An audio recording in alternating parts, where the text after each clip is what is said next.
بسم الله الرحمن الرحيم الحمد لله رب العالمين والصلاة والسلام على نبينا محمد وعلى آله وأصحابه وسلم تسليما مزيدا ثم أما بعد أخوة الكرام السلام عليكم ورحمة الله وبركاته.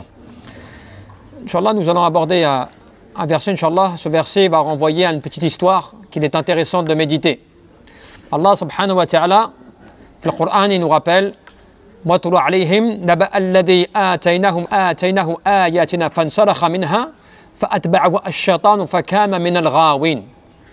Il dit, raconte-leur l'histoire, وَاتْلُ عَلَيْهِمْ, de celui à qui nous avions donc donné certains de nos signes. Et ensuite, il s'en est détourné.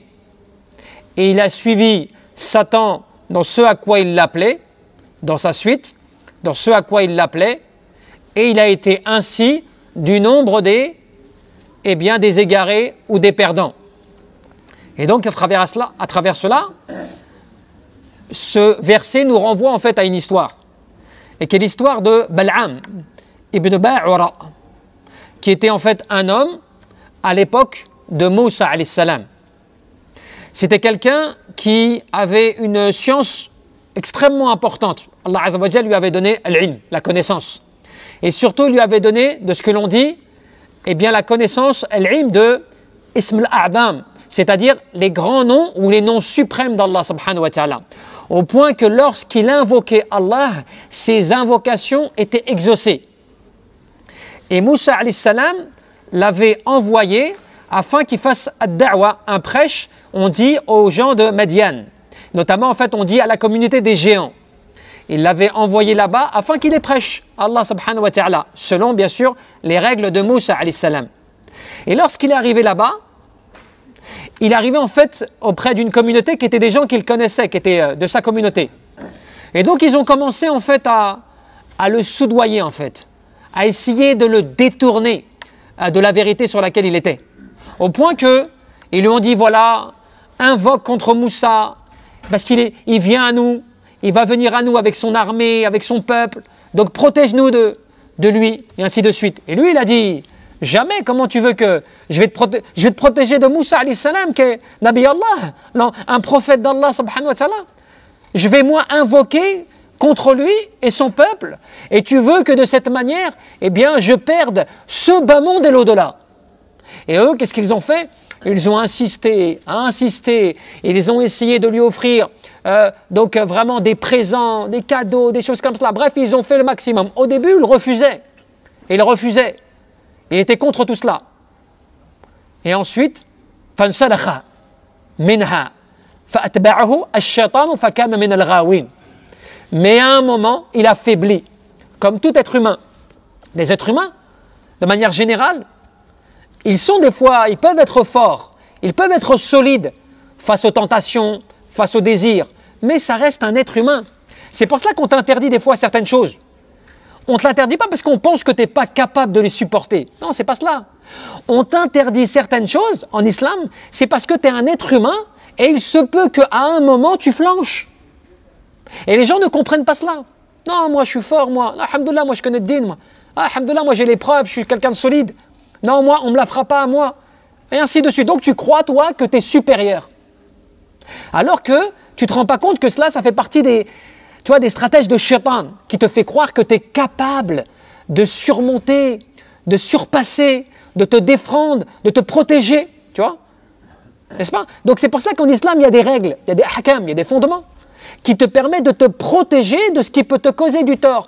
Et qu'il ne faut pas que tu t'y frottes parce que cela peut te faire flancher, peut te faire trébucher, peut te faire glisser. Donc il ne faut pas que tu t'en approches.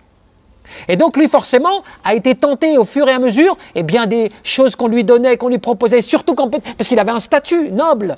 Il était reconnu par tous, il était élevé par les gens, tu vois. Il était, entre guillemets, presque glorifié par les gens parce qu'il connaissait quand même Ism al-A'dam, les noms suprêmes d'Allah subhanahu wa ta'ala, et il était connu comme quelqu'un qui, s'il invoquait Allah, Allah l'exauçait. وكذلك علمناه كتاب الله عز وجل فصار العالم الكبير والحبر النحر, il était vraiment quelqu'un qui connaissait le livre d'Allah. On dit qu'il connaissait At-Tawrah. Il était vraiment un grand savant. Il connaissait les Écritures. Il était profondément dans la science. Et donc forcément, فانسلخ منها فأتبعه الشيطان. يعني فانسلخ من انتصاف. Il a été détourné, il a été amené vers une voie qui était la plus mauvaise, une voie qui eh bien, l'éloignait, le faisait se détourner d'Allah subhanahu wa ta'ala. Et c'est pour cela que Allah Jalla fi'ala te dit وَلَوْ شِئْنَا لَرَفَعْنَاهُ بِهَا وَلَكِنَّهُ أَخْلَدَ إِلَى الْأَرْضِ وَأَتْبَعَ هَوَاهُ فَمَثَلُهُ كَمَثَلِ الْكَلْبِ إِنْ تَحْمِلْ عليه يلهث أو تتركه يلهث. Et Allah Jalla fi'ala nous rappelle que si nous voulions, nous pouvions l'élever par ces versets. يعني بها بآياتنا, par nos versets, par les signes qu'on lui avait accordés, nous aurions pu l'élever en degrés. Comme quand quelqu'un il reçoit la science, comme quelqu'un il reçoit les bienfaits d'Allah subhanahu wa ta'ala qui sont utiles, qu'il peut mettre en pratique, Allah Jalla fi'ala, par ce biais-là, il peut t'élever au-dessus des autres. Il peut t'accorder des choses qu'il n'accorde pas à d'autres. Mais cela, autant et tant que toi, tu t'accroches à vouloir respecter le livre d'Allah subhanahu wa ta'ala et le suivi de la vérité. Mais il a préféré se pencher à ce bas monde. Il a préféré, tu vois, aller vers ce bas monde. Comme Allah Jalla fi'ala nous le dit. Et de suivre ses passions, comme la plupart des gens. Tu as des gens, des fois, ils ont des grands postes dans ce bas monde, dans le dunya. Ils ont un statut, ils ont une certaine reconnaissance, ils se doivent d'être intègres. Combien dans des pays musulmans, par exemple, des personnes, elles ont des postes importants, et malheureusement, leur pouvoir, leur poste, tu vois, leur connaissance, leur reconnaissance des gens fait que beaucoup d'entre eux penchent avec un billet, avec un cadeau, avec quelque chose comme cela, eh bien, il manque après à son devoir. Il manque d'intégrité, il manque d'honnêteté, voire même, il est capable de mentir sur une chose, que ce soit un juge, un avocat, peu importe, des postes importants, parce qu'en fait, il a été soudoyé par les biens mondains. Alors qu'Allah Jalla fi'ala lui a donné un certain pouvoir, une certaine connaissance. Il l'a peut-être élevé par rapport aux autres, et lui, il a utilisé cela pour des intérêts mondains. Et Allah Jalla fi'ala le rabaisse après. Allah subhanahu wa ta'ala, eh bien, il le laisse en bas comme cela. Et Allah Jalla fi'ala te dit, il a suivi ses passions et il est à l'exemple du chien qui allaite. Lorsque tu passes à côté de lui, il allaite ou il aboie. Et lorsque tu le laisses comme cela, il continue encore. Il ne change pas. C'est son état. Tu vois? Ce qui veut dire, dans l'ulama de tafsir, c'est comme celui qui constamment il est à la recherche. Tu vois? Quoi que tu fasses, il est tout le temps en train de courir après. Les intérêts mondains, le profit, les choses comme cela. Et cela l'a perdu. Et donc, qu'est-ce qu'il a fait? À un moment, il a suivi. Il a penché, il a suivi. Alors, il a dit, d'accord, je vais le faire. Je vais le faire. Et il a pris un âne, il a commencé à monter vers la montagne, afin de se mettre en hauteur pour invoquer. Et quand il commençait à monter, son âne, il se bloquait comme cela. Et lui, il insistait, et il se bloquait, et il insistait. Et à un moment, il descend de son âne et il le frappe pour qu'il avance. Et son âne se met à lui parler. Ittaqillah ya Bal'am, crains Allah. Tu vois pas que je bloque parce qu'en face de moi, il y a al-malaika, il y a les anges qui m'empêchent d'avancer. Mais lui, dans, tu vois, sa vision de vouloir à tout prix finalement, parce que tu sais, ad-dunya, c'est cela qui est très important par rapport à ce bas monde. Quand tu commences à ouvrir les portes, quand ton cœur, tu commences à l'ouvrir, afin d'y introduire des choses mondaines, de faire passer tes désirs à la place des ordres d'Allah subhanahu wa ta'ala, de faire passer des choses comme cela avant l'ordre d'Allah, à un moment, ton cœur, il va t'appeler plus fortement à répondre aux besoins mondains que de répondre à Allah subhanahu wa ta'ala. C'est comme cela. C'est pour cela qu'il y a des gens qui savent, qui connaissent parfaitement la vérité, qui la connaissent et pourtant, en connaissance de cause, ils font le contraire. Parce qu'ils ont ouvert cette porte. Ou les ulama te disent quoi? Il était dans la citadelle d'Allah tant qu'il respectait al-ahkam, les règles d'Allah. Il était protégé dans la citadelle d'Allah, dans la forteresse d'Allah. Dès qu'il a ouvert les portes et qu'il a accepté, eh bien il en est sorti. Et dès que tu y sors, qu'est-ce qui se passe? Eh bien c'est comme le troupeau, comme tu vois, le mouton ou la bête qui s'éloigne du troupeau. Lorsque tu es en groupe, tu es protégé. Dès que tu t'éloignes seul du groupe, eh bien tu es à l'affût, tu es aux aguets en fait, eh bien des loups qui sont prêts à te sauter dessus pour te manger. Et le shaitan, il sait très bien cela. Il ne l'a pas attiré par le fait de... Il l'a attiré par, tu vois, les intérêts mondains, les plaisirs mondains, les désirs mondains, la notoriété que les gens lui reconnaissaient, le pouvoir qu'il lui donnait. Et puis lui, à un moment, il a cru qu'il aurait pu invoquer contre un prophète. Qu'il aurait pu invoquer, comme quand les gens aujourd'hui, eh bien, ils pensent qu'ils peuvent répondre eux-mêmes. Au lieu de demander la réponse de ce que Allah Azza wa Jal dit dans le Coran, dans la Sunna, ne fais pas ce que tu veux, respecte les ordres d'Allah.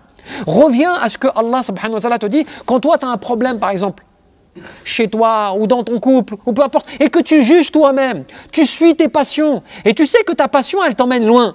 Tu sais qu'elle ne te fait pas respecter les règles, mais toi tu suis encore. Et puis en plus tu as des signes, hein, on t'avertit.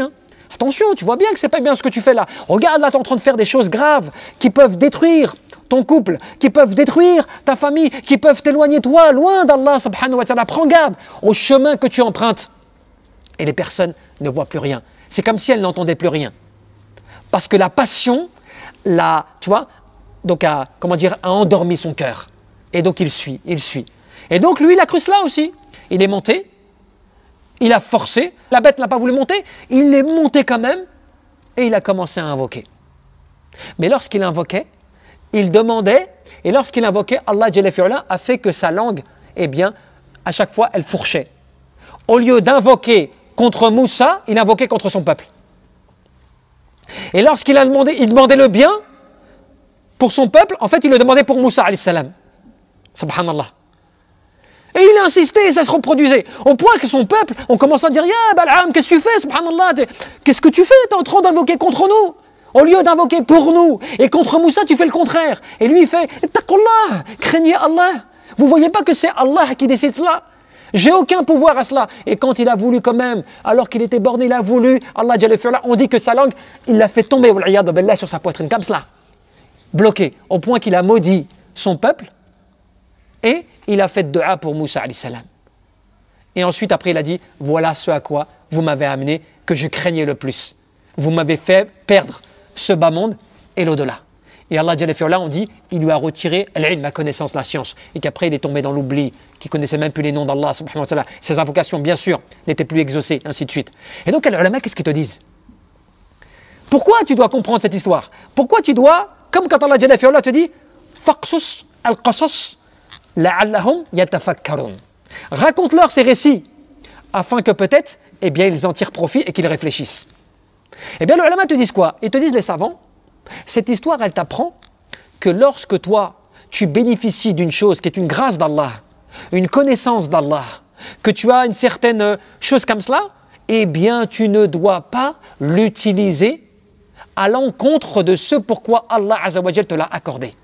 Allah, il t'a donné une intelligence. Normalement, tu dois l'utiliser au profit des gens et surtout de ta religion et de l'approche de la proximité que tu dois développer avec Allah subhanahu wa ta'ala. Allah, il t'a donné une connaissance, tu dois la mettre en pratique et chercher la vérité pour essayer de mettre la vérité au maximum en pratique.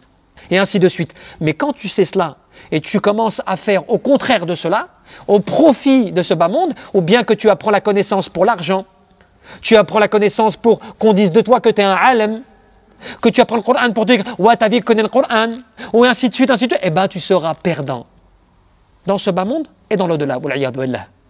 Et cela, c'est une histoire pour te dire Allah Jalla fi'ala, grâce à la science, il peut t'élever au plus haut degré de min makarim al-akhlaq, parmi les plus nobles caractères, parmi les plus nobles comportements. Allah Jalla fi'ala, il peut t'élever au plus haut grâce aux signes qu'Allah il t'accorde et grâce à la connaissance qu'il t'accorde. Mais aussi, lorsque toi tu t'en détournes, lorsque toi tu ne respectes pas et que tu portes cela comme un vêtement, tu as vu, le vêtement tu le portes et ensuite quand tu veux tu l'enlèves et tu le remets, tu l'enlèves comme cela, comme un vêtement normal. Eh bien à partir de là, cela peut être la cause de ta perte, la cause de la malédiction qui peut tomber sur toi par le fait que tu as tourné dos à la vérité. Et ça te rappelle le verset. Celui qui se détourne du rappel, celui qui s'est détourné de mon rappel, mènera une vie pleine de gêne. celui qui se détourne du rappel d'Allah, celui qui se détourne des ordres d'Allah, celui qui se détourne de ce qui normalement doit lui apporter as-sa'ada, le bonheur dans ce bas monde et dans l'au-delà, dès qu'il s'en détourne, eh bien qu'il s'attende à mener une vie pleine de gêne. Parce que c'est le pacte qu'Allah a pris quant au fait que celui qui obéit, il sera dans le bonheur. Celui qui suit la voie droite et le chemin d'Allah subhanahu wa ta'ala trouvera la réussite. Quant à celui qui s'y oppose, celui qui n'accepte pas la vérité en sera rabaissé. Quelle que soit la personne. Et donc parfois même certains, et c'est bien connu, ils jugent pour des questions d'intérêt. Parce qu'ils ont reçu une avance, parce qu'ils ont reçu un règlement, parce qu'ils ont un avantage, ou parce qu'ils ont été élevés, ou qu'ils ont été placés pour cette raison. Et ils l'utilisent contre les gens. Et au profit mondain. Et bien voyez le résultat final. Donc les gens en profitent dans ce bas monde, mais ce bas monde ne fait que pour eux les amener à leur perte. Donc c'est pour ça que cette histoire, elle nous rappelle, vous savez, comme quoi le Coran, il est donc comme cela empli d'histoires et de rappels qui sont là pour t'éduquer. C'est pas là juste pour te dire, voilà, tu as vu l'histoire de ce qui s'est passé à l'époque de Moussa alayhi salam, tu as vu ce qui s'est passé, comment cet homme-là, comment il s'est comporté, et puis qu'après tu te mettes à critiquer et donner ton avis. Ouais, tu as vu, subhanallah, l'ignorant, comment il a pu faire cela? Mais non, ça peut te concerner toi-même. Toi-même, tu peux être concerné par cette affaire-là.